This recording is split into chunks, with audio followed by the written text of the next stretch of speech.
hidup ini ujian. Susah, senang, itu fitnah dari Allah SWT.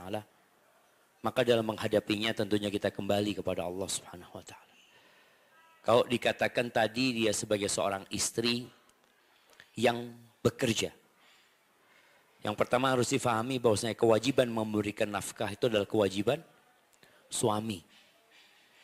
Di Indonesia ini ada ribuan bahkan mungkin jutaan wanita yang tidak bekerja. Artinya dia tidak menghasilkan uang, tapi dia bekerja dalam rangka melayani suami, membesarkan anak-anaknya. Dan alhamdulillah, terkadang suaminya mati lebih dulu.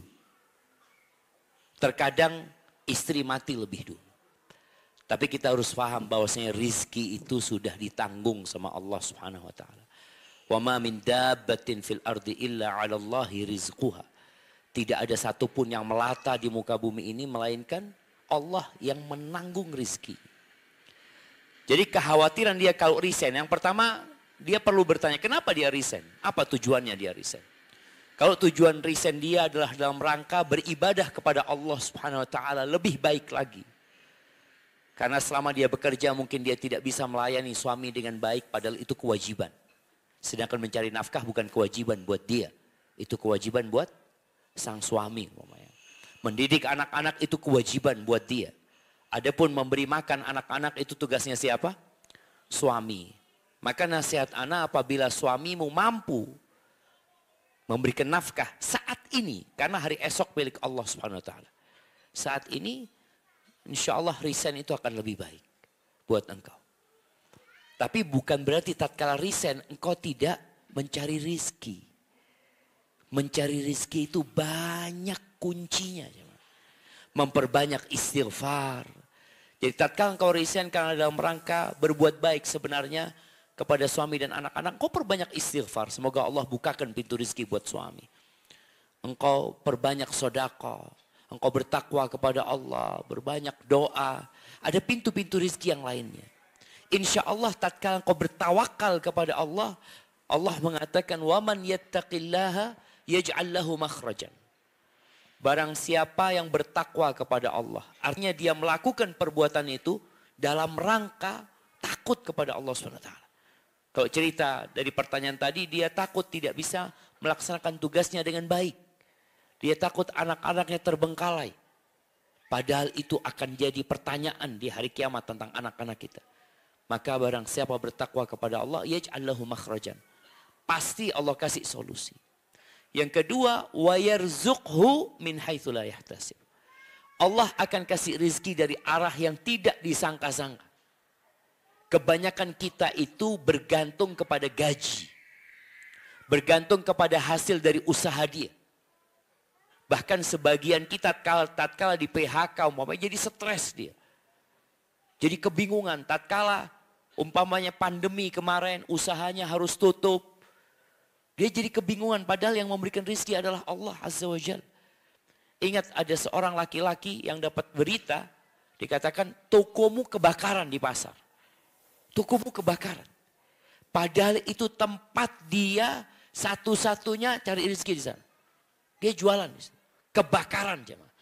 Padahal sebagian barang itu belum dibayar. Ada kan toko itu yang pembayarannya tunda gitu ya. Jadi ketika habis baru dibayarkan seperti itu. Itu kebakaran.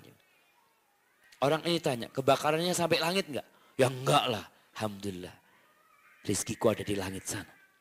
Wa fis sama'i rizqukum wa ma tu'adun. Di langit sana rizki kalian. Jadi orang tatkala bertakwa kepada Allah. Itu Allah akan kasih rizki dari arah yang tidak disangka-sangka. Dan insya Allah semua merasakan itu jemaah. Ketika dia bertakwa, tahu-tahu ada solusi yang dia enggak kebayang kok bisa dikasih sama Allah. Kemudian waman yatawakkal 'ala Allah. Ini yang penting. Barang siapa bertawakal kepada Allah, fahuwa hasbuh, maka Allah akan cukupin dia. Nah, tawakal ini yang tadi dikatakan apakah dia was-was? Iya, dia was-was. Dia kurang tawakal kepada Allah SWT. Nabi SAW mengatakan, "Lau annakum tawakkaluna 'ala Allah haqqa tawakkulihi." Kalau kalian bertawakal kepada Allah dengan sebenar-benarnya takwa, apa yang akan terjadi? La razaqakum kama yarzuqut tayr. Allah akan berikan rizki kepada kalian seperti Allah memberikan rizki kepada burung. Taghdu khimasan wa taruhu bitanan. Burung itu setiap pagi keluar dari sarangnya dalam kondisi lapar, pulang kenyang. Pernah melihat burung di musim hujan, dia beli kulkas.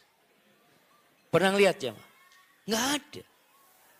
Padahal dia tahu ini kalau besok hujan, mau dia berpikir, besok hujan, gimana anak mau cari makan?